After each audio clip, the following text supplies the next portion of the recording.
Meet Mr. Sanjay. Hi, I'm Sanjay.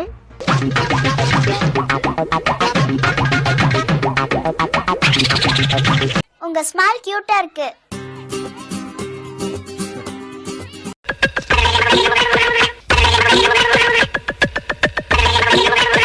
இவனுங்க குட்டுக்கிற பிரஷர்ல தான் நல்லவனே கெட்டவன் ஆயிடுவான்.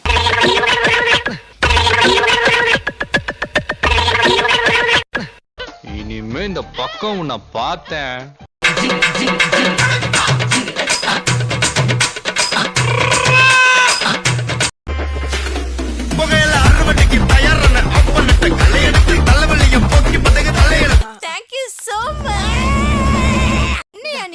ஆசைய கட்டி பிடிச்சா இப்படி கத்துற? அது இல்ல, திடீர்னு ஏதோ கர்ம மிஷின்ல மாட்டின மாதிரியே ஒரு பீலிக்கு போற இந்த நாய உசுன்னு பத்திட்டு போ. அவ்வளவுதானே, பத்தி விட்டா போகுது.